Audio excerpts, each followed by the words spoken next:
I'm not going to see who you become. Yeah. Yeah. Ooh, Yeah. that my stomach and throat went then.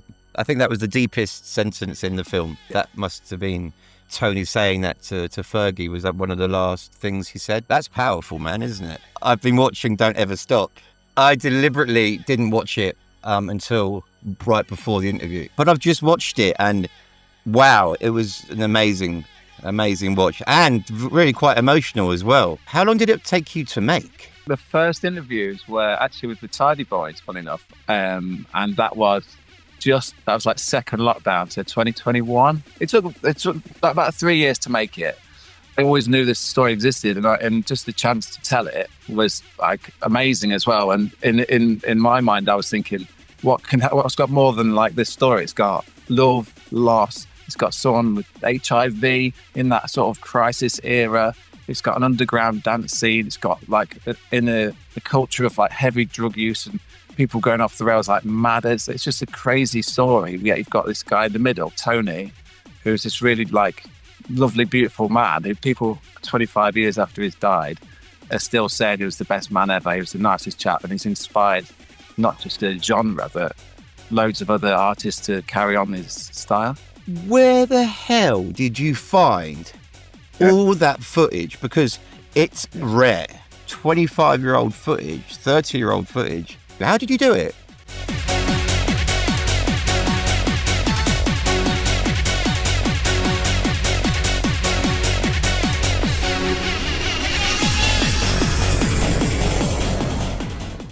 Phil, great to meet you. We haven't met before, have we? But No. Guess what I've been doing all morning? Oh, go on. I've been watching Don't Ever Stop. All right.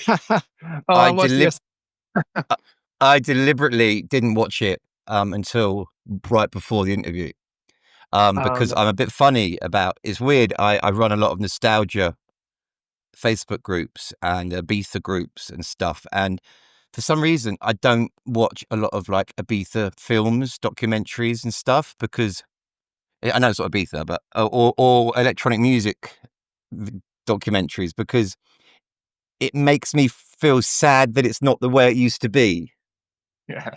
Do you know what I mean? I don't know, but I kind of give it a bit of a wide berth, even though I promote nostalgic events. So it's very rare I'll actually sit down and watch a documentary about electronic music. So I heard all about Don't Ever Stop when it was being filmed through Jules and Fergie. I knew it was going on, and then I heard it was coming out, and then you got in touch, but I've just watched it, and wow, it was an amazing watch, and really quite emotional as well. It's an emotional journey, and I've actually made a few notes on my right about the film as well. But yeah, what a great job. How long did it take you to make? Well, I was just thinking about this yesterday. I think the first interviews were actually with the Tidy Boys, funny enough. And that was like second lockdown. So 2021, we started making that. And that's because I had connections with the Tidy Boys. I used to work at Tidy Weekenders. So, Okay. and it sort of grew and grew and grew into what it is now. I'm so pleased you liked it. It's amazing. No, absolutely brilliant. Obviously, I know Fergie, I know Jules, know quite a lot of those faces on there. And I've been in the same position as Madders. I've been in the same position as Fergie with alcohol. I identified a lot with some of the ups and downs of the industry, which is quite poignant. And I made sure I didn't watch it before, because I wanted to come into this interview raw, because I knew obviously Tony De Vit, as I keep on getting corrected. For some reason, all my life I've called him Tony De Vit, and everybody picks up on that.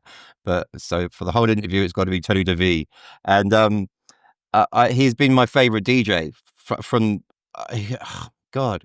I think he's the first DJ I properly remember outside of the clubbing environment I was in at the time in London, who really stood out. And I still remember where I was when I found out he died, and the time and everything. I still remember exactly where I was standing, where I found out.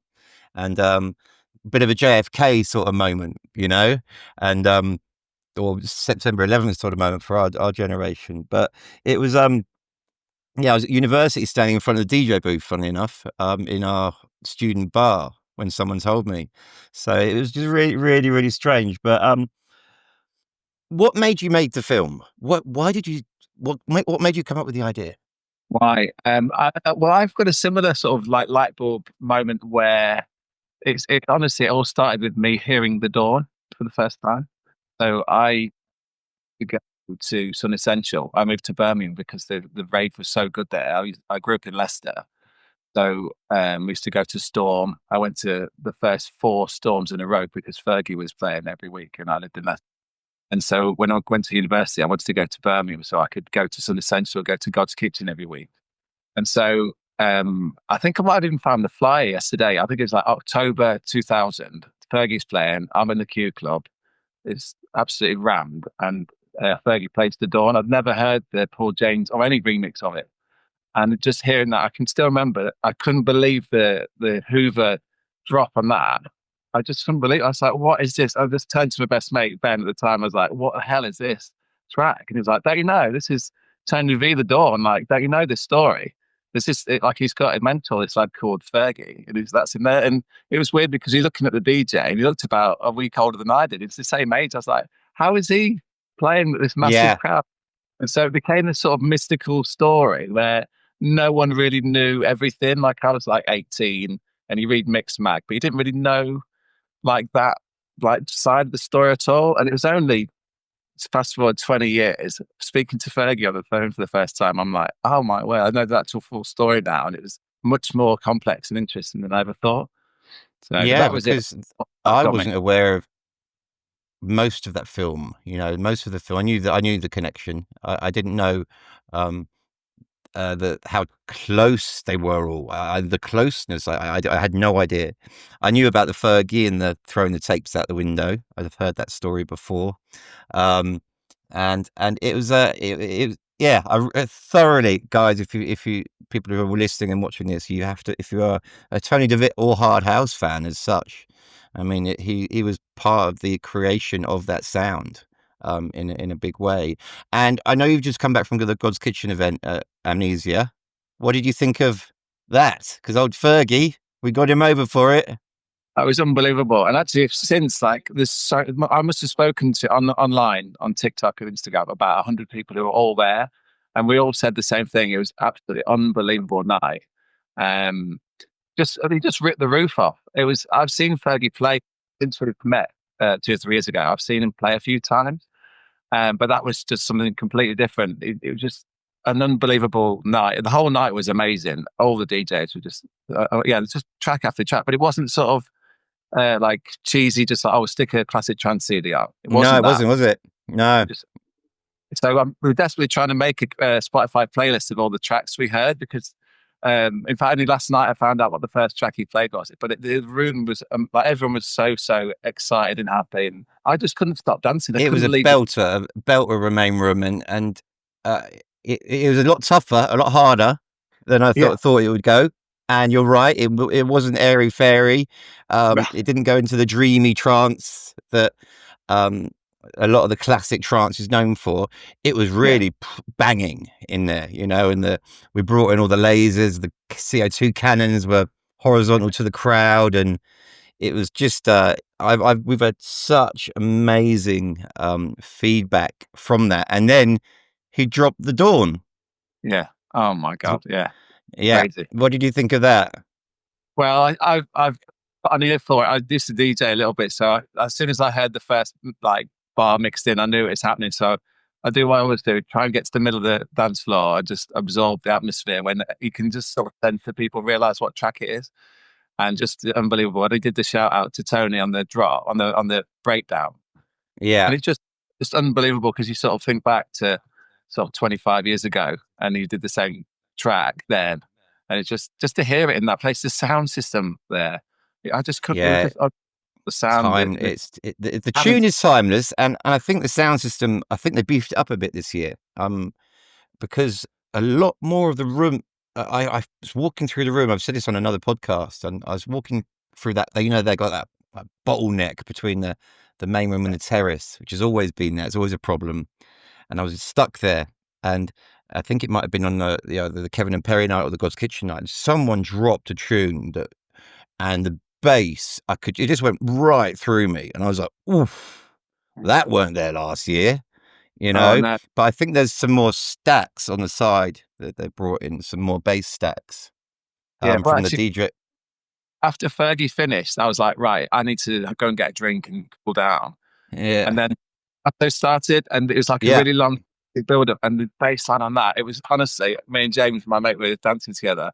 It was, my belly was like rumbling from it. And I just yeah, couldn't yeah, yeah. go, no, I'm just going to listen to this, because you can't beat being there and having that sound, and the atmosphere was just unreal. Marrow played banging as well, didn't he? You know, Yeah, and it was just amazing. And then obviously we had Eddie and AJ coming on at the end, and AJ was the resident, and Eddie was there an awful lot, and just finished the night off in style. So, and obviously when that tune drops, you take it. The crowd always understands the history behind that tune. I think that crowd did anyway. yeah, yeah. I think so. I think that's like, it was very much.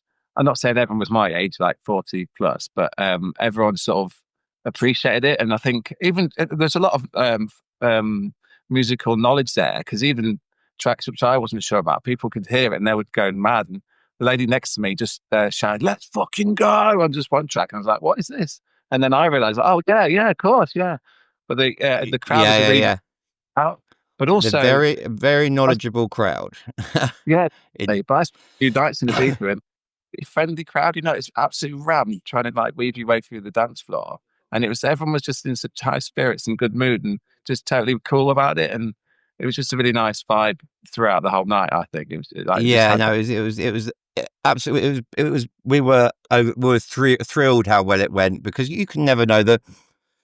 It's very difficult because with a and trance God's Kitchen type crowd to please everyone, Yeah. because some DJs will take it a bit more harder, might be a bit more progressive, might be a bit more classicy, and you just never know where it's going to go. And like if you're someone who's really into their classics and you hear like three or four really progressive tunes, Yeah. sometimes they'll just get on the keyboard about it, in the socials, and it's just like, oh, don't do that, please, because you can't play the same tunes over and over again for what is 8 hours, because we open 2 hours early. We open at 10. Yeah. 10 till 6, so we're opening a lot longer. No other event besides Kevin and Perry opens at that time at Yeah. Amnesia. So yeah, musically we were thrilled that it all worked out. So for people who don't know you, who are you, and what do you do, and what have you done, and why am I talking to you today? Oh, and I am a filmmaker. I'm a video editor. I'm a dad. I've got two young girls who like listen to dance music as well. But Mhm. yes, I make films. I work on major events, like I work at the Olympics, work on World Cups. I work on Match of the Day as well. Edit the football highlights as well. Just do all sorts of stuff freelance. But you'll get to make documentaries as well. So we've got our own company, and one of the benefits of that is you can make anything you want. If you really want to make it, you can do it. So that's me. And I grew up in Leicester. So I used to go to Passion and Storm every week. And just those days were just absolutely glorious every week. I thought I had a lot of old footage, because I run a lot of old nostalgic um, groups, Facebook groups, Mm. and I get sent a huge amount of footage from Yeah. people who've got it over the years. But when I looked at your video, I was like, where the hell did you find Yeah. all that footage? Because it's rare. I mean, Yeah. it must have taken you. You must have hounded people, Yeah. absolutely hounded people, and to get it. I mean, I didn't even know that half that God's Kitchen stuff existed. Oh I yeah. mean, what? It's And then obviously I had a it, good look at your credits afterwards, but oh, bravo! I mean, because to get that quality of of 25-year-old footage, 30-year-old footage. What a Yeah. feat! I mean, hats off to you. How did you do it? Well, it was impossible. And I've got with my business partner and director, Stu. He's very good at chasing this down. And we worked on this together. The hardest thing actually isn't just finding it, because people would say to me, "Oh, I've got a video of Tony from so so so." And then the hardest thing, you've got to actually find the person who owns that. So it's one thing even seeing it and knowing it exists, but if you don't know who actually owns it, you can't just go, "Oh, I'll put that on there," and it will go on Amazon Prime, because they'll go, "Right, well, I want my money." So, so in a couple of instances, one was there was a, remember the Tel Aviv Tony De Vit, famous Yes, global underground. He of played course, yes. at a huge festival called Dance and Levi's, I think, Hmm. and he played there, and Carl Cox played, and that's in the film. It's when Are You Already Yeah, plays. So I found the footage on YouTube, but it was finding the guy that made it. And the only way that I could contact him was translating into Hebrew, because the guy was from Israel, and just messaging this guy. And then he ended WhatsApp. I was translated into Hebrew, and then he was replying in English. And it went on for months and months. And he was really sound about it. He got the footage there, but that takes a month to find that guy and then chase that down. And then the footage, it was even harder to get footage of where Fergie first went to a rave in Larne. Like, yeah, it's yeah. 1993. How many people are taking a camera into a nightclub in Larne? How did you do it? So, Um, well, this documentary, everyone thinks, "Oh, you just turned up and interview Fergie." You actually got to make this look good. So, Stu managed to find someone had made a film about Larne, just generally, and included in that, it was about young people. And part of it was some of these young people went to a nightclub. And we were like, at first, we was like, "Do you know what? It looks enough like what Fergie said." And we spoke to him. Does it look like this? Yeah, yeah, yeah. Well, it might even be that place, actually. But someone had made a documentary, and it never even gone on television. But Stu managed to find the guy that made it and was like, "Can we please use this stuff? It looks amazing." Yeah, no problem. And it turned out that actually was the club. So it was just a total fluke. We found this. It's one of these things takes a month or two to do it. For the first year of the project, we had no archive we could use at all. yeah, yeah, No, yeah. That must like, that archive. Couple of years would have taken yeah, you to put and together, even surely. the shot, we've got loads of footage of Fergie playing at Amnesia. It's amazing with the shaved head, like he had back a couple of weeks ago. That's not even been on telly at all. That was from a free DVD that you got at Global Gathering in 2005. I happened to go to it, but I found it on eBay, and that to get that. And then the guy that owns the footage isn't God's Kitchen anymore; it's some other company. So it's chasing them down Yeah. and then getting the footage back. Wow. I mean, because I do a lot of editing with a lot of archive stuff, but my stuff has to go. It's high volume. It needs to be out pretty quickly, So Yeah. I just, I mean, to go into that level of research is something I'm unfamiliar with. And that would have driven me mad, because for people who are watching and listening, this stuff that out is so hard to get hold of, is so rare, because people didn't have camera phones back then. How often did you see a video in a club, besides like Clubbervision or somebody like that? I must give a shout out to Clubbervision. Russ from Clubbervision was the only guy that had Yes. the tape still. So all the stuff at Sundissential, that's his stuff, but it's still like broadcast quality. It was amazing.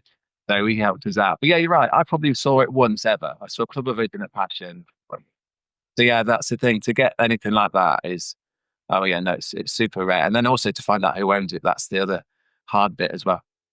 Yeah, and also I want to know where this Chuff Chuff tape is as well. He goes, who goes on about it? Is it Yeah. Paul James or Stuart Hugh? Who someone who talks about a Chuff Chuff Chuff tape that was the best Tony De Vit house set he'd ever heard. Was that his Yeah. Yeah. original manager? Yeah, that's right. So he was the owner of Miss Moneypenny's as well, that chap. With And with Lee that, and those guys. yeah, that's right. Yeah. So in that tape, yeah. So there's this, yeah, the best set of all time. And the real pity of that is that he played S Express. He'd remixed S Express. That in that set, you can still hear it if you go on SoundCloud.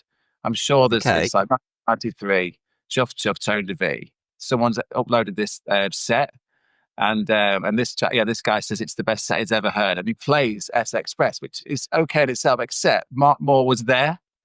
and he'd never heard it before. And apparently he just went out, he lost his mind. He was just like tearing around the dance floor because he couldn't believe how cool the track sounded. And we managed to get hold of Mark Moore. I was like, can we please use this? He's like, yeah, no problem. But Sony owned the music. And it just suddenly like, you can't use that. So there's no way of Sony are going to let on for our film. So we had to use something else. That is such a shame. That is such a shame. What kind of projects have you been involved with before on a documentary style? Yeah. So probably since probably 2007, been working on documentaries, either as editor or filming and editing as well. And so a couple of things that people might. I used to work on a lot of BBC stuff, so I worked at BBC for sort of 10 years. So I'd work on all sorts of stuff. Like a Tommy Fleetwood documentary we made. We did one about JFK. And we've done loads and loads of different, various topics. I've done loads of music docs. I did one on Beatles a few years ago. But generally, you'll see, well, you can see yourself, just do a spreadsheet, how many music documentaries are made every year. Not many. So, so I've worked in documentaries for a long time. Yeah, no, it's just I was fascinated that the quality of what you made was absolutely outstanding. And so you run your own company called Restless Films. Yeah. Okay, and that's behind Don't Ever Stop. And what was your mission behind making the documentary? Was it just to get the full story out there? Yeah, I think so. I think our mission at Restless anyway is to try and tell really human, entertaining stories, which are just honest and have really, really good characters in. That's the key. And that was the thing with this, where when we first spoke to Fergie on the phone, it was like, this guy's got an amazing story, but also he's a really good storyteller and really entertaining. And so like a lot of people in the build up to it and people within this Tony De Vit circle were like, oh, this should be a biography about Tony De Vit, shouldn't it? And it could be, but what is a better story is what actually happened between Fergie, Andy and Tony, which was they formed this sort of like mini, like sort of brotherly group where supported, like with the start, you've got sort of 17, 18, 19-year-olds, tearaways, living with an old, like a mid-30s guy who was teaching them how to actually like behave and live like normally and be successful. And suddenly he becomes ill and they look after him. So that was a much more interesting element, particularly for the directors to do. It's a beautiful story. Beautiful story. Yeah, I mean, from my point of view, I always knew this story existed, and just the chance to tell it was like amazing as well. And in my mind, I was thinking, what's got more than like this story? It's got love, loss. It's got someone with HIV in that sort of crisis era. It's got an underground dance scene. It's got like in a culture of like heavy drug use and people going off the rails like mad. It's just a crazy story. Yet you've got this guy in the middle, Tony, who's this really like lovely, beautiful man who people 25 years after he's died are still saying he was the best man ever. He was the nicest chap, and he's inspired not just a genre, but loads of other artists to carry on his style. I mean, he is always brought up as somebody, a favorite DJ. Who's your favorite DJ? Tony De Vit. I mean, I hear it from so many people who've been in the scene for a long time, and that's just a testament to him. What are your biggest challenges for the project? Because I was expecting okay, it might be a documentary about 45 minutes long, blah blah blah. It's not. It's an hour and 26 minutes, isn't it? So it's a fair old whack. Yeah, I was quite proud of the day because I think it's either the Mix Mag or DJ Mag did a documentary on Hard House, and it was 17 minutes long, and it made me think, actually, do you know what? Like, try and make 1 hour 26 of this. I was really surprised, and that's part of why it also needs human story. Like, the documentary is great for us because we love dance music, but it's meant for everyone. Like at the screenings we had at cinemas, there was loads of people who'd been dragged there by their husbands or wives. There's one lady who hated dance music, and she was like, I love this film. It was amazing. It was so like emotional. So that's the sort of core of what we're trying to get at, is having those two elements. So the biggest challenge probably just trying to track people down a lot of the time as well. So people like what was it? The big challenge. One of the big challenges was getting hold of people like Madders, who people thought had died. Even Fergie, I think, wasn't sure he was Mm. still alive. And to get hold of him was like, get hold of Fergie. Does he know Dan Prince's phone number, who used to run Mixmag? Speak to Dan Prince.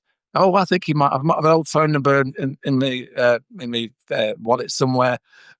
And then going full circle, and then Mad has been in the film, but also Wow. been Yeah. and people literally like, there's Madders, he's alive. I can't believe Yeah. it. Yeah. A real moment for everyone. I only just realized, I only found out a few months ago that he was still around because he did I found him on YouTube, talking in, I believe it was a NA or AA meeting. Yeah, Um, and obviously I've been through the rooms of AA, which yeah, saved my life. So obviously I identify a lot with what Madders was saying. Luckily, I never went to the hardcore side that he did, but drink wise I did. And yeah, to see him talking about recovery, and now he's devoted his life to helping other people yeah, recover, which is a part of the 12 steps. And he's doing really, really well for himself. And yeah, fair play to him, because he could be dead, dead yeah, or dead or in prison. That's what I yeah, always say, you know. yeah, And yeah, I think that did raise a few eyebrows when people saw him in the film, yeah. like, holy my God. Yeah, I mean, like, he's quite a big character in my life because I went to Sundissential every week, and he was this sort of semi-fun, semi-terrifying man. And now I know his trajectory. I know why, because he was on heroin towards the end of that, and it's like that's a weird concoction when you're having fun in a nightclub, and the guy running it Yeah. looked even more messed up than anyone. But no, he was an amazing man, and really, really sorry for all the things we've done wrong and all the issues that created. But yeah, no, he was absolutely like Yeah. He sensation. calls Madders he calls that name his alter ego, doesn't Yeah, he? And that yeah, that Madders almost tried to kill him, basically. yeah, That side of him. And it's totally true, because when I look back on my drinking days, I'm a completely different person. I behave differently. My psychology is different. The way I treated other people was different. And just, you don't give a shit about anything, and you are a completely different person. But the 12 steps in recovery allows you to look back on that, and I don't regret anything, but you do see that it's like a whole different new world, that you enter and we yourself into when you're. about that as well. Like, we don't want to shout at like all the issues in the film, HIV, as well. Yeah. But with the drugs and alcohol, Fergie with alcohol, Matters with drugs. This is the world that dance music has sort of bubbled around in, and so there's no point in like sugarcoating it and saying, "Oh no, actually, everyone just has a glass of water at the back and high fives on the breakdown." That's not how it goes, and so it's a really interesting story in one regard, but it does show how. The Once dark again, it goes side. only somehow like traversed this crazy world with and Fergie, and they popped out the other side. But it's the journey, isn't it? And everyone's had a mate who's gone too far, and it's gone a bit wrong. So we wanted Well, to. I lived But in Ibiza for a long time, and I know a lot of people who've left Ibiza, gone back to England or different yeah, countries, and needed to go into recovery, because as soon as they hit that their destination, they were like, "Holy shit, I need a drink every yeah, day." Because when you're in Ibiza, it was just normal to wake up, have a drink, go, no, keep on going through the summer, through the winter, but especially before social media, yeah, and the new, I think it's kind of this health generation that we have now. Um, that didn't exist, and it was just purely, you went to the pub, you got on it, went to work, and yes, same old. But it was like Ibiza amplified that by 100. So when you then come back to somewhere like the UK or London, it's just like, whoa. And that's what happened to me and well, many others. And you don't realize how ill you are until you get back to sanity, or you try and be sane, because then you act insane, which we are when we're under the influence of alcohol and drugs. So what drew you most to making a film? The music, the mentorship, or the human tragedy at the center of all of I mean, this? initially, I obviously love the music. It's my favorite genre. But I think definitely it was when we had this conversation with Fergie at the start, and then we managed to speak to Andy on the phone. for those who don't know, Andy was Tony's partner at the time, and the three of them lived together. So once you knew how that worked, that was an unusual situation. Like what was Fergie when he moved 16, moving to Birmingham. And then why would do that? And then Fergie was saying, "Oh, my mum wanted to tell her side of the story because why would you let your child go to another country?" And so it was the intrigue of that. And actually, what the bottom line is, it is mentorship and friendship and love. It is those three things. That is the ultimate heart of the story. I think the tragedy was a thing where that makes him super famous. It's like he's the DJ who was nearly number one DJ in the world who died. There's a lot of people that know that, including me. So that's one thing. But the key thing is it's that, and it's still alive today. You speak to Fergie, even today, he'll talk to anyone about Tony for as long as you want, literally anyone. And it's almost like I can't quite describe that relationship. It's beyond family and friends. It's something else. It's really, really close. So Yeah, I it's a mean, for him to move from Ireland, from Northern Ireland, to Birmingham at that age, and then for Tony then to speak to his mum first, very frankly, about everything, is just wow, because people might think that's a bit weird, but yeah, what a beautiful dynamic they found. And yeah, then they traveled all over the world together, and yeah, they saw Tony become this superstar as well whilst they were living together for those 4 years, was it? I think Fergie was there. And to see that is incredible. And then obviously when Tony sadly passed, that was kind of handed over to Fergie to continue.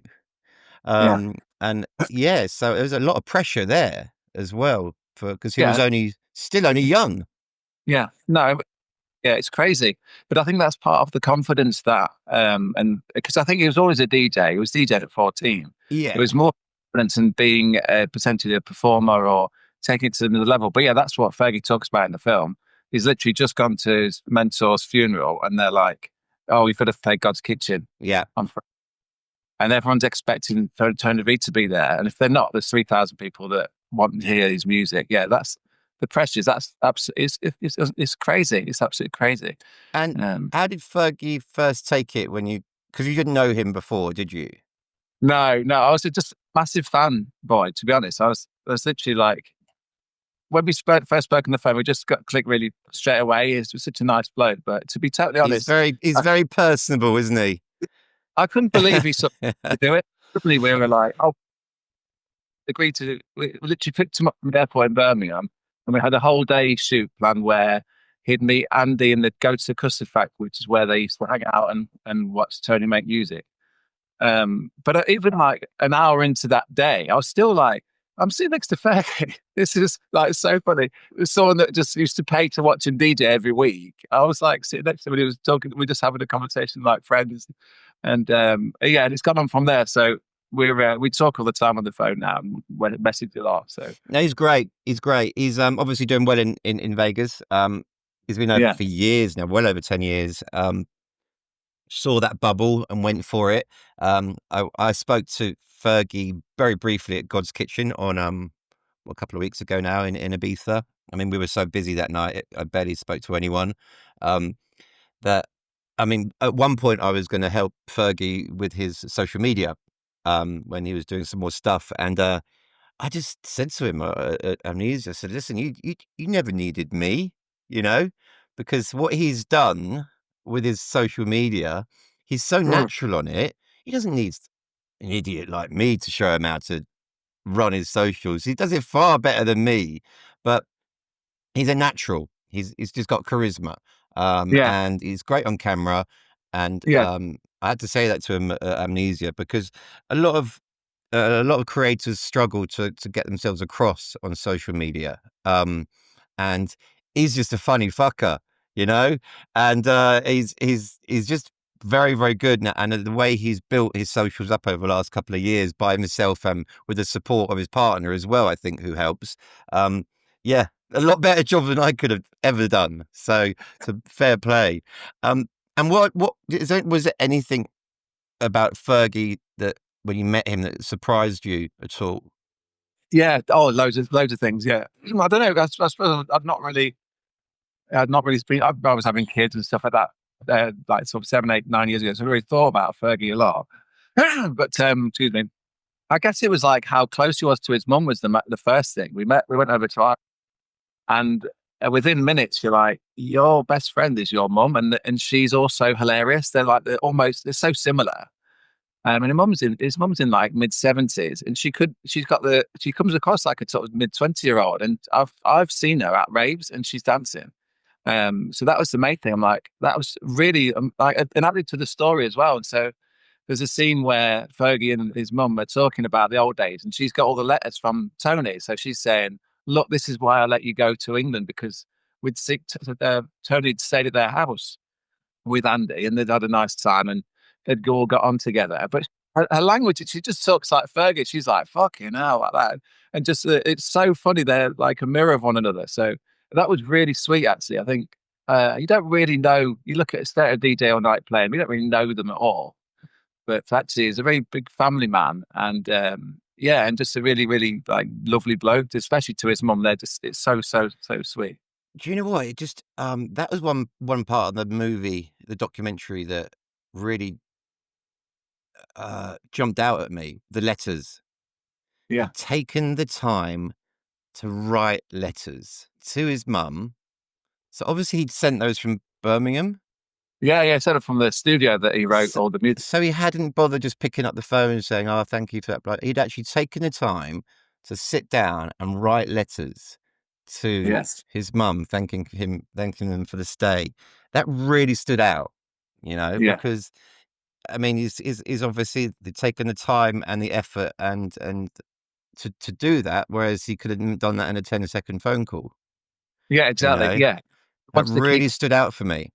Yeah, and it's also all part of that sort of era, which like those people who've watched the film in their 20s and like writing a letter, and it's beyond to do that today would be like something absolutely wonderful, wouldn't it? But even Well, those you days, it's you still, do it if you're in prison, and yeah, that's probably about it nowadays. it does. Yeah, it just showed you the care, and that's the sort of person that Tony was as well. Actually, there's a really nice bit as well where we left it in the film where Tony's on the radio and he's like, "We've had so many faxes tonight." I just thought that was great. It's like people don't even know what a fax is now. I thought that's so funny. Yeah, I should put a fax number in my signature on my email just for a laugh. Um, so was there any hesitation about tackling any of Tony's personal life about these sensitive issues that were brought up? Because some of the issues are still a bit taboo nowadays. Or did you just go for it? No, we just went for it. No, definitely. But yeah, when you're making a documentary, you've got to be honest, I think. And we've made stuff before about disabilities where we've tackled it head on. Like we wouldn't start a documentary and they literally had someone who was Down syndrome saying, "I get called a retard at school," and wow, that gets your attention at the start. So we've got a history of this, just tackling it head on. And the key thing with this was similar to that was well, what do the people whose lives it was think? What does Andy think about it today? Is he still? He was, I don't know, going out with all these guys. They're raving together in this sort of crazy madcap world where they're traveling around world together. He's happy with it. And that's part of the world in those days. They went to trade. That's got its own sort of history as well. Yeah, And yeah. we wanted to respect that history. And also, there's parts that I didn't know. I never went to trade. So we were very conscious that there was elements, particularly of the sort of gay community, queer community, where I'm not part of that. I wasn't part of that in those days. So when we met Stuart who's the guy who made the Twisted record, he's in the film as well, and we basically used him as our expert. And so we would even send him your sounding board. yeah, and be like, "Is this?" We wanted to get right. And particularly, to be honest, his interview was the moment where I remember ringing a friend straight away afterwards. I was like, "We've got this is completely changed. Like, this is so much deeper than a bit of fun, the dance music, and a bit of like there's these friends who are hanging around together around the world. This is like actually it's life and death for these people who are going to trade in that era." And that's why it was actually really important to tell it as truly as we possibly can. So, I mean, all people who like dance music are experts and they'll say, "Oh, no, well, Oh, we yeah. didn't tell it that." But we've got, particularly in the dance music the part of this film. The reason why Judge Jules is in it and Danny Ramplin's in it is they were the best DJs in the world at that time. So they have the experts, aren't they? You can't get better than that. So we hopefully we did it justice. There's always going to be some stuff that people won't agree with, but at the time, that's what they said it was like, and they still believe it today. And their experiences, they were happy to share with us. The weird thing is, my last interview on here a couple of days ago was with Trace Harris, who ran Smarty Party at Right. Terminals, and they were at the night, and then Trade would come in the morning. So, but Trace is his podcast comes out quite soon, so I won't go too much into it. But they were saying, the crossover of the two parties. So the last two podcasts I've done heavily involves Termills, and Trey gets picked up quite a lot in it. Next question, and very important question that I've been holding on, is where can people see Don't Ever Stop? So you can see it on, if you're living in the UK or USA, it's on Amazon Prime. So you just have to search Don't Ever Stop, and it's on there. And if you don't live in those places, anywhere in the world, it's on Vimeo. So the easiest way to get to it, if you just Google Don't Ever Stop film, the top link is our website, and it's a Vimeo link there, so it streams there. I'll put all the links in the description below as well. Okay, so people can find it on here, and on, if you're listening on Apple Podcasts and Spotify, because we get a lot of people listening in and not watching, obviously, like in cars and stuff like that. Bit of a weird one, but how did you earn the trust of Tony's family and close friends to get such a personal insight into them? Were they just open straight away? No, not really. Jane's a lovely person. But it took some time, yeah?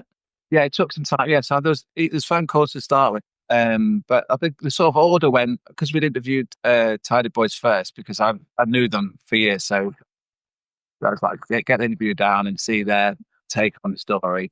And they knew Jane, so I spoke to Jane. But we intended to go and interview her anyway. But also part of when you do an interview at someone's house is you're sort of either that first conversation, first 10, 15 minutes where you need to sort of explain roughly what the idea is. I mean, the thing is that's the second thing we ever did for the film. And we still were trying to figure out what it was. Like at that point in the film, we've got Tony's sister. That's it. I don't know anyone else. So you've got, from that point onwards, you've got Just Jules, Danny Ramplin, Fergie in it. I didn't even know they were. I didn't have no numbers. I've got a black book with their numbers here. So so it's that first conversation with Jane where you sort of go, this is what we're doing. And we've done stuff in the past where, if you were making films for the BBC, hopefully there's a bit of trust there. And it's mainly just making sure that they are going to do the story justice and not put a twist on it, particularly with, I don't know, people still think there's sort of that era is semi-controversial. There's drugs, there's sex, there's the gay community. But they're very, very open about it. Best era ever. It was crazy times. I'd do anything to go back to that era. But yeah, I mean, how long did it take you to make the film in its entirety? So you started in 2021. When did it get released? So it was premiered. I think it was premiered. Was it last year? Yeah, it took about 3 years to make it from start. But when you make a documentary, you don't just do that. So things like interviews are few and far between, and tracking down DJs. I'm not going to name who, but some DJs are very hard to actually pinpoint and be okay to do an interview at any point of the day. So that takes time. Sometimes you just got to go, I'll give you 10 dates and you tell me when I can do an interview, and we'll do it. So a lot of the time that just takes a long time to do that. And so even just editing it, we probably edited it for a whole year, because you just need to get certain segments done. But one of the key bits actually I would say is what like a big change in the film was when we realized I was on a Facebook page, and I saw a post by Danny Ramplin, and I couldn't believe it, because he was there. He just happened to post it as I was looking at it. He was there when Tony met Fergie for the first time. And I can't believe that. It's meant to be. It's like divine that the world's #1 DJ was there. And I just text Fergie. I said, I don't suppose you know Danny Ramplin, do you? And he was like, yeah, it's on his number. So And he was so lovely. Nicest bloke ever. It was so fun. But he lives about 8 hours away, so we drove all the way down to where he lives on the south coast. And just before we got there, he rang and said, "Oh, we can't do the interview at my house anymore. Can't get decorators in." And but we driven 8 hours. I don't know the area at all, and I was like, "Oh, ambulance, think, where the hell should I do this interview?" And so it's a bit like an apprentice task. Like we are just literally running around this seaside town trying to figure out where to go. And we managed to one of the local hotels. The receptionist happens to be a Danny Ramping fan. We said, "You don't realise this, but he lives in the corner. Come interview in your hotel, please." So we did that, and so he just it was pissing the rain outside. It's awful, so he couldn't do outside. Anyway, Danny Rampling turns up and he's got a dog under his arm. And so I was like, "Oh, you brought your dog? Okay." So if you watch it carefully, there's a moment where I've got the dog on my lap and I'm filming as well, trying to just keep the dog quiet, and the dog barks mid sentence, and if you're clever, you can hear the bark. That reminds me of Stephen Bartlett, you know, the Diary of a CEO. Well, when they first started filming Diary of a CEO, it was in his kitchen. And Stephen has a dog. And a lot of the time, they've got these. If you have a look at the way the first CEOs were Diary of a CEO episodes of film, they've got like a curtain that they were all behind with the equipment and stuff like that. And apparently a lot of the time they had the dog because the dog kept on running out whilst they were doing the interview. But yeah, the dog lived there. It was his home. So yeah, that sounds a little bit familiar. The interview that changed the direction of the story when you were filming, that would be Stuart Who. I think so. It's either that or that one. And then when we actually did the Fergie interview, sorry, it's Fergie phone call. That was a bit where it's like at the very start, you think, well, there's this story of biography of Tony, and then you speak to Fergie, and you're like, no, hold on, he's an amazing storyteller, and that connection is better. Like that makes a better story overall. So that's when we went with the Tony and Fergie together. But yeah, the Stuart Who interview, yeah, just absolutely amazing. And Lawrence Mallis was really helpful, and we let us interview him at Egg in London. So sofa, which is on the middle of the dance floor in Egg, and wearing his Sharp Boys t-shirt. So no, that was amazing. It was I knew some of the stories, but he's such a good storyteller, Stuart, that it was just like quote after quote. Sometimes when you're interviewing someone and you're trying to focus on get the shot right, you just can hear quote after quote. And I was thinking, this is just unbelievable what he was saying. Yeah. It was like it's like a sort of life and death thing. You know, I'd rather die on this trade dance floor than be anywhere else in the world. Yeah. Wow. Tormented, like by their own parents. You know, like imagine being 17, having AIDS in London and getting abused by your own. Like these are the people that are on the dance floor side by side, but in that world, that was safe, and it was so powerful to me. Because I mean, I'm a raver. You know, I've been to nightclubs, but it felt like even more powerful. It was amazing. It was an amazing interview, and it's in one quote as well. It's such a nice person. I think everyone come across extremely powerful. From Madders through to Fergie, the whole thing was amazing, and that is why I deliberately didn't watch it until I spoke to you, because I'm not a big fan of a lot of documentaries about the dance music scene, because I think a lot of them are because I lived in Ibiza for such a long time. A lot of the Ibiza stuff has been derogatory of the island, has made the island look really shit, and the editors and the directors should be ashamed of themselves who've come over, promised one thing and delivered a completely different version of it, and focus purely on the dark side of the island, you know, the clickbaity stuff. And that's why I'm kind of not a huge fan of watching electronic music documentaries as well. Also, I knew it'd be quite emotional. Oh, it's made you emotional as well. Yeah. So what were you about to say before? Because some editors do I don't think that they mean to be. I think when they come to Ibiza maybe with good intentions of making a documentary, but then they see the power of the darker side, like the darker side, the darker stories always get the more views. You know, the more pop. the things that factor into this, where we've made documentaries before. Quite often, there's a lot of sort of stakeholders in play. So let's say make you go there with an idea to watch that, but there's always an executive producer or someone who's involved with the channel who like this has to go on YouTube. How are we going to break this down and get clicks? And that is how it works. Quite often when we were at the BBC, quite often like you would never be allowed to make this story anyway. And Yeah, there was a the news did a Ibiza thing recently, and it is pretty weak actually. Like with all due respect, but the difference I hope that comes across in our film was this wasn't never commissioned by anyone. So we made this because I thought it was a good idea, and I persuaded Stu that we should make it. That's it. And so we did try and sell it to Netflix and Amazon Prime beforehand, but they would always want their say. I've worked for yeah.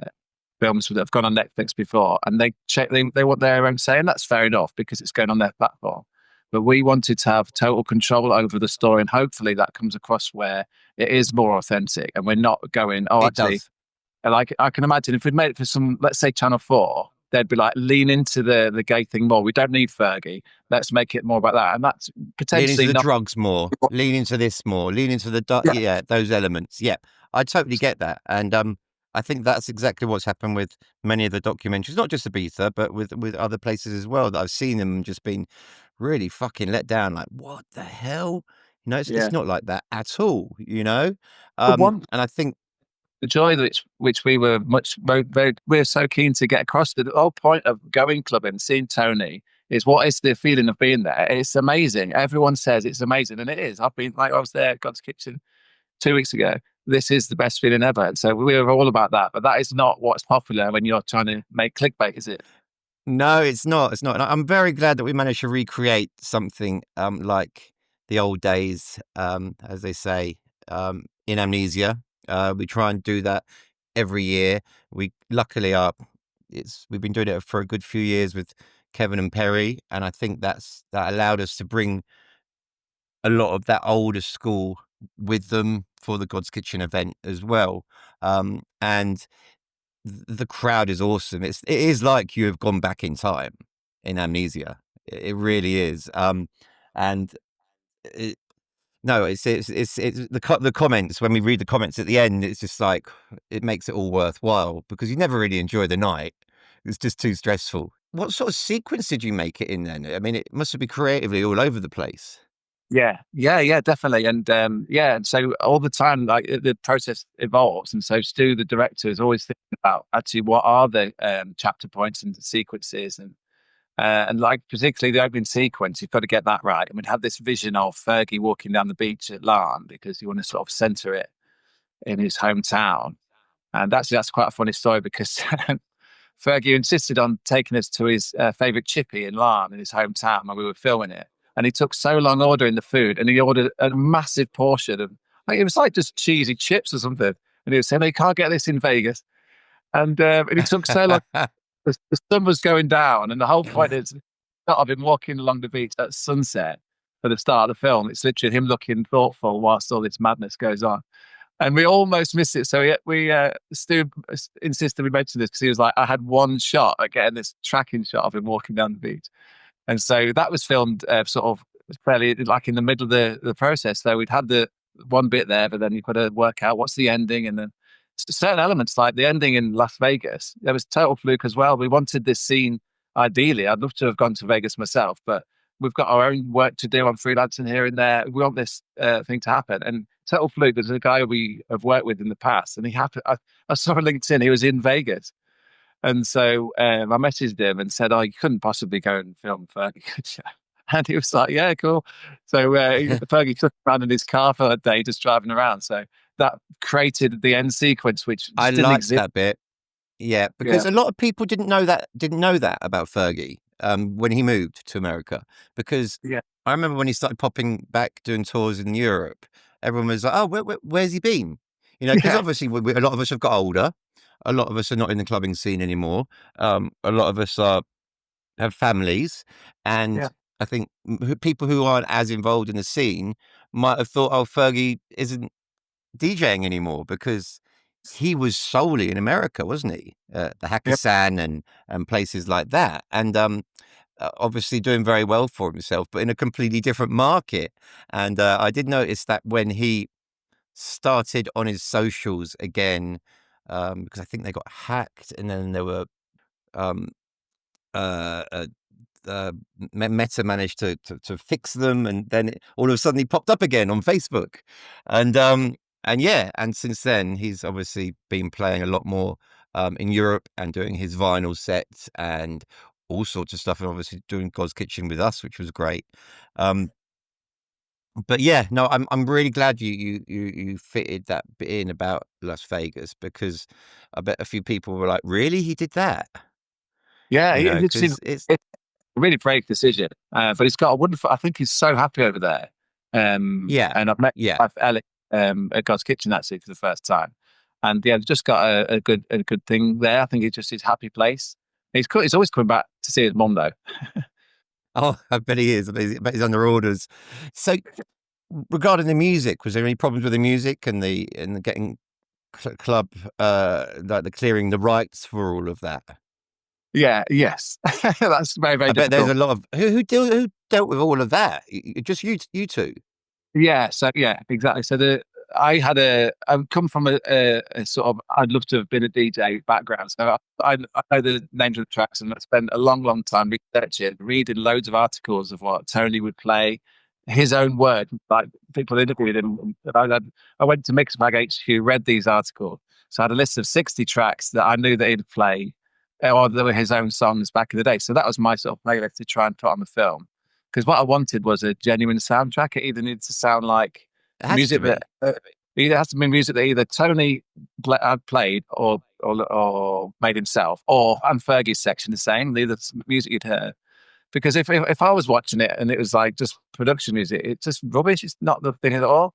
But what we learned very quickly was that dance music, particularly in that era, it's just so full of samples which are owned by absolutely everyone, and it was just an absolute nightmare. So it was that probably took a year to actually conclude what music could even be in it. Like I had a dream edit, so I'd edited it once, and so there's I don't know 25 tracks on, but you kept learning that, oh no, you can't use that because the sample where someone says yeah, it's actually James Brown's voice, and Universal owns that, so you can't use that.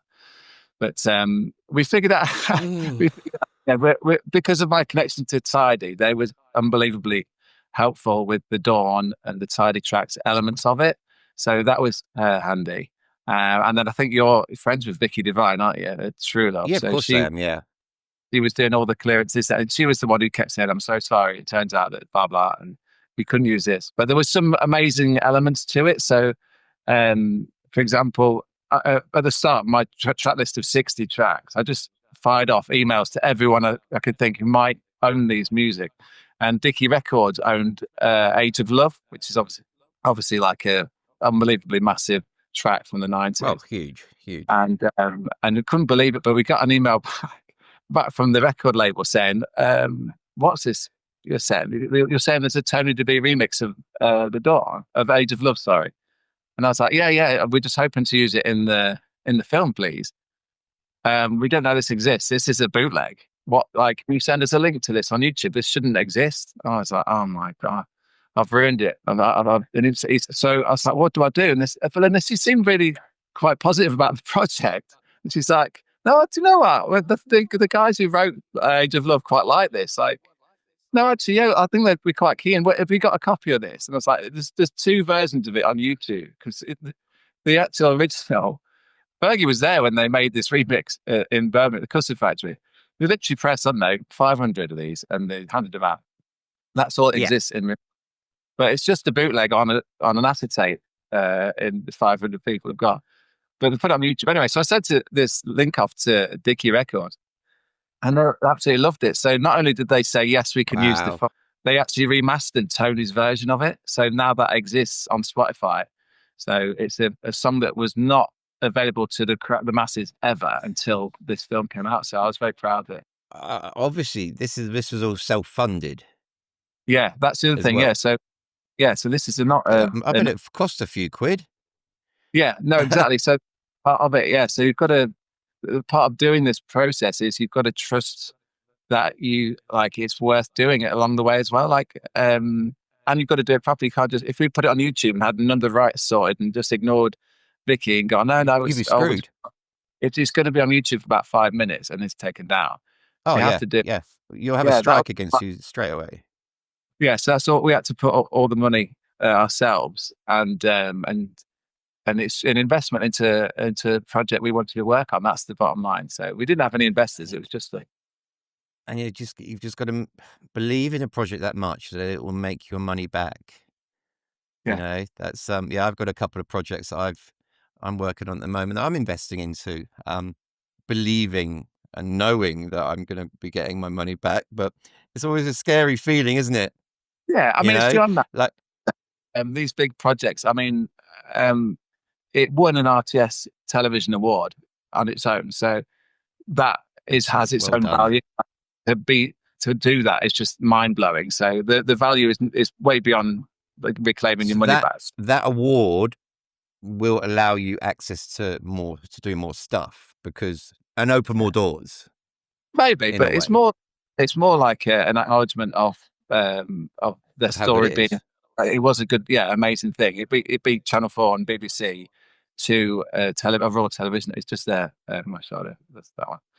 Oh yeah. No, well Yeah, done. No, seriously, well done. Um, I've got this written here, word for word. I'm not going to see who you become. yeah, yeah, Ooh, yeah, that my stomach and throat went then when yeah, yeah, that was I think that was the deepest sentence in the film for yeah, me. I mean, yeah, that must have been Tony saying that to Fergie. Was that one of the last things he said? Am yeah, I correct in saying that? I'm not yeah. going to That's see who you become. That's powerful, man, isn't it? yeah, So yeah. it And just it's shows you yeah, how powerful the film is. yeah, and you've got to give that sentence like a chance for everyone to hear it, and that's part of the production process is identifying these moments where the music dies down and you hear every single word, and then that's probably the longest. I think well, after that, and Tony goes, it just cuts to black, and there's literally like 10 seconds of black, and Yes.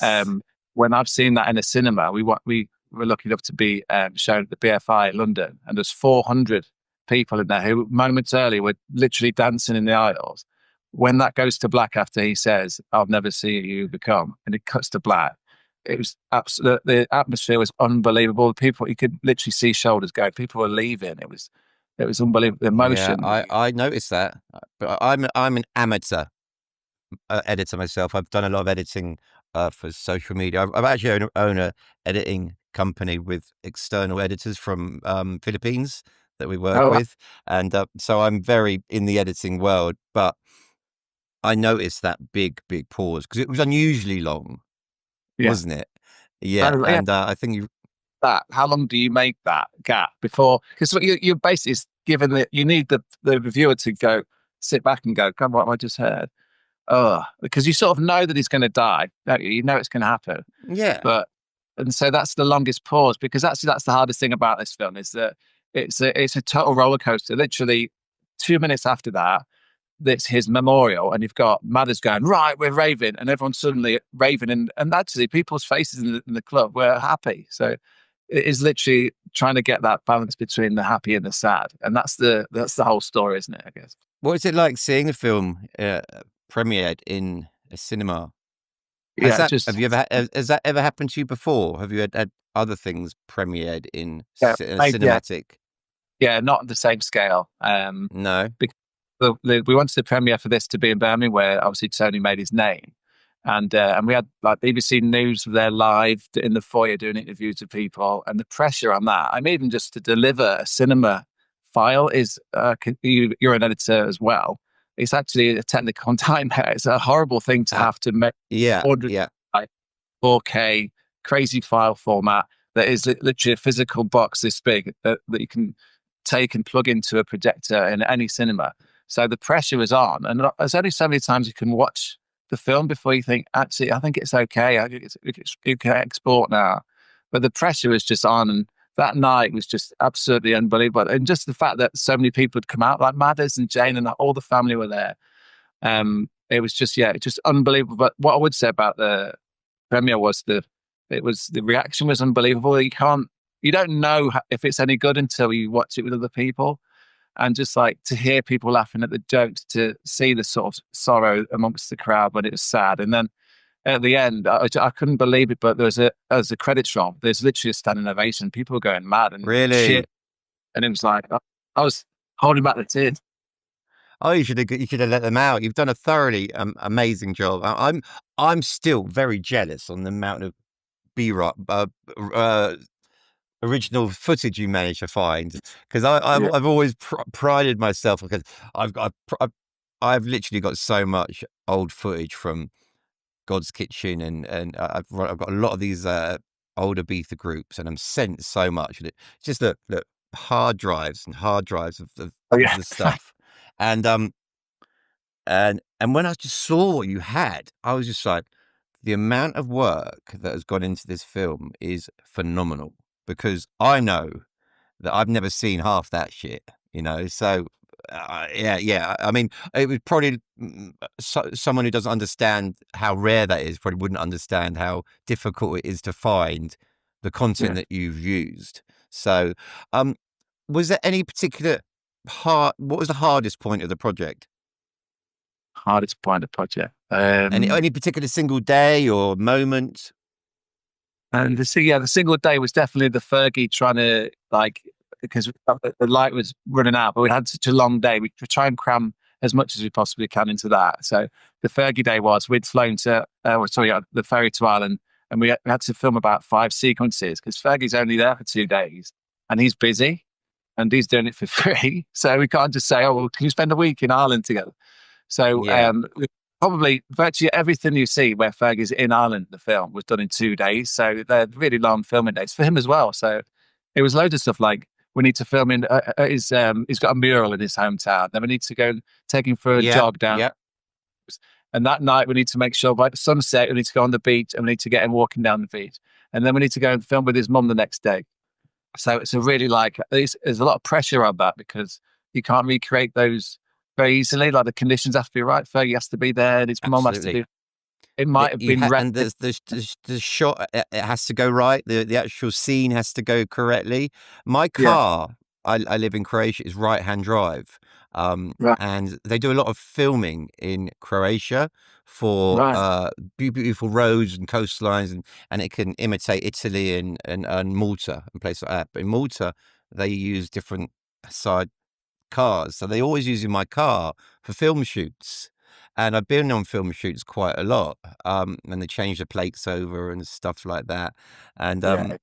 and yeah, the time it takes just for one shoot. Obviously, these actors, it's a little bit different. It's Yeah. just like, oh my God, get on with it, Yeah. It's And I was there at 7 in the morning, and I think I didn't get my car back till 8, 9 at night. yeah. They're long days, aren't they? Yeah. Yeah. The other long day definitely was. One thing we really wanted to get into our film was we're quite keen on not just like talking head, this happened, that happened. You Mm. want something to happen in the film as well that didn't happen before. So we wanted Fergie and Andy to reunite after 10 years not seeing each other. At Custard Factory. Yeah, so that's logistically a total nightmare. So Fergie's literally landed in Birmingham that morning. He's with us. And then Andy's going to meet us there, but we need to mic them up separately. And they're not allowed to meet each other. So we've got to keep them apart. And it's January. It's about 4 degrees. It's absolutely Baltic. Oh, in Birmingham. Yeah. Because we want them to see, as well as meet, we want them to go to the Custard Factory studio where Tony De Vit worked and they used to hang out. So luckily, Jane remembered what the office number was, 417, office 417. So we literally had the architect's plans of the custard factory trying to figure out who owns this place now. Like it's an absolute minefield. Luckily, it was turned out to be like an estate agent company. We managed to get hold of the guy, but obviously it's a Saturday. He has to come in on his day off, let us in. It turned out he used to go to Sundissential, this bloke. Couldn't believe it. So and so all these things have got to happen all at the same time. So you've got about a 2-hour window where this thing's got to happen. They've got to meet. You want them to talk naturally. You don't want to set it up and say, oh, ask about this. You just want to get these people to meet, and they have a natural conversation.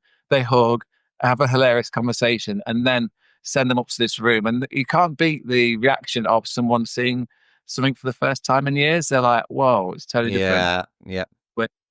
So all I that love it was how a you hard day. switch the old footage and the new Uh, footage, and this was there, the keyboards were there, the synthesizers were there. Now I remember the Custard Factory as a club, and seeing it in that modern white, beautiful condition, I was just like, "Whoa, is that what it looks like now?" You know, because I've had some great nights at the Custard Factory, some very, very messy nights indeed. Um, but yeah, for them, I didn't realize that his studio was actually at the Custard Factory. Um, yeah, but I really enjoyed that part where they went into the studio and they were looking around, because it must have been years since they both been in yeah. that I think it situation yes, together. 20 years since he'd been there. Yeah, definitely. At least I'd seen Fergie played Air just around the corner loads of times, but they'd never been there for 20 years. But they used to spend all day there together. They'd be there with Tony, and he'd be making music with Simon Parks, and they'd be watching it. So you can see why Fergie like got so good at everything. I think he hadn't been at Amnesia for 24 years or something. I know. I do. I found the flyer. Got the flyer. So, no, 2001. Look at the line. Awesome. Yes, you got to take a photo of that and send it to me. Stuff. Absolutely sure. Um, what did you?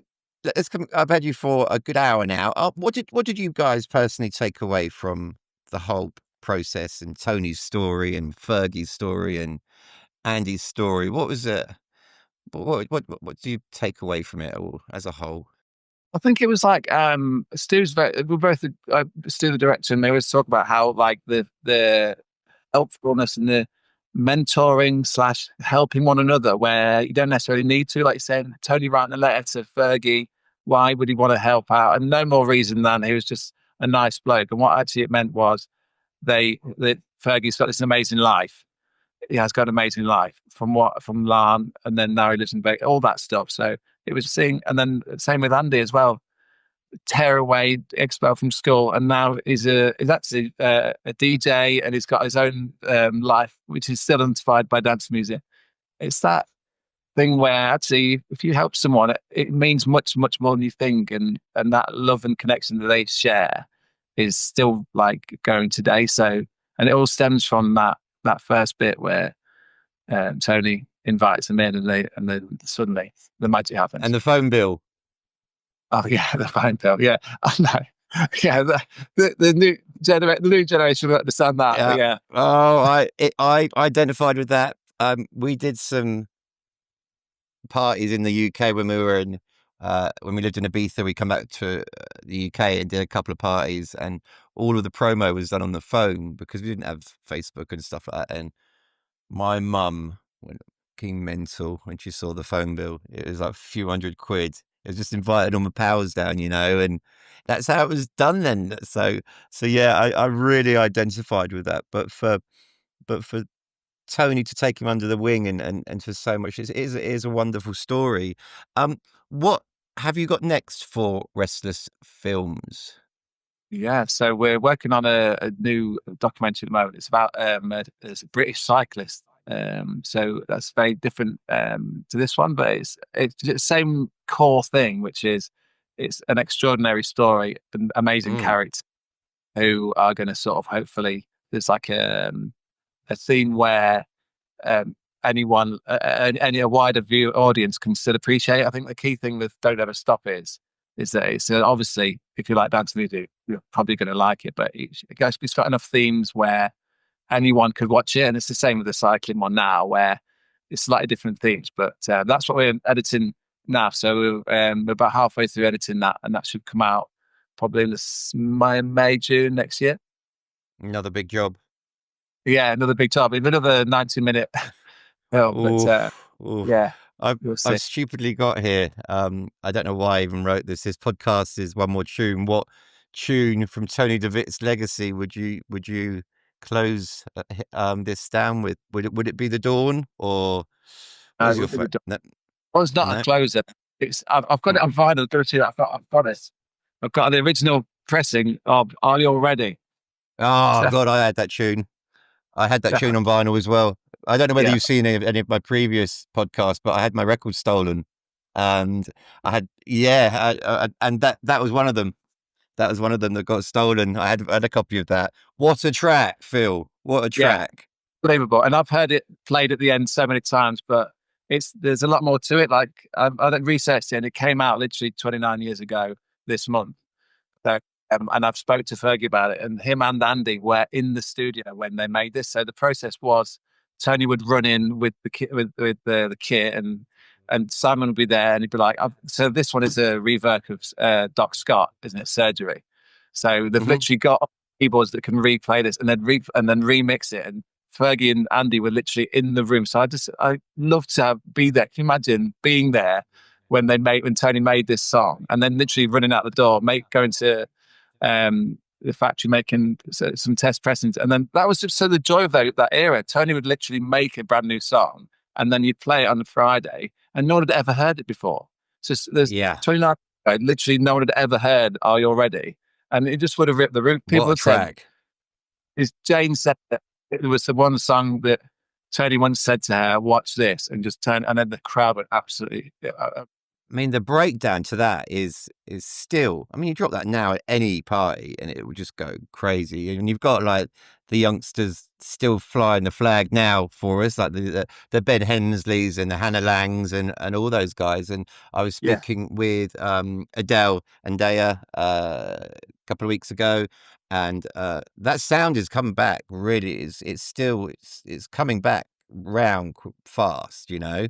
So yes, and a lot of their heroes, and those times are based around this Tony De Vit era. I mean, it's yeah. crazy that 30 years later, these tunes are still they're timeless, aren't they? Yeah, I think yeah, exactly, and it's so good because I think in modern parlance it's sort of like hard techno, isn't it? That's what I call it. But yeah, we Yeah, love it. I'm so pleased it's back. I've waited a long time. yeah. No, it's brilliant. Anyway, Phil, thank you very much for your time and your insight into this film. If anybody wants to watch the documentary, all the links in the description below. And yeah, thank you. And what an effort you put in. 3 years of hard graft. I had a funny feeling after I'd finished watching it. I went, this didn't take a year. This took a long, long time. Yeah. Did it feel like it was never going to end? Yeah. It's a bit yeah. To get it actually delivered for cinema release, I was working sort of 15-hour days. Yeah, to do that. So because we're this, you're not talking a massive company. There's the director and producer, editor. That is it, and then anyone else. I think we got like 3 or 4 other camera people to help us out, and that is literally everything. So yeah, it took a lot of hours. But I mean, it's no hard tip for me. I was editing Lisa Lashley's Unbelievable to a to a documentary. I was having the best time ever. Awesome. Yeah. Hard house, hard house. Anyway, thank you very much for your time. I really, really appreciate it. Nice Yeah, one, great. Phil. That's what it is, Dexter.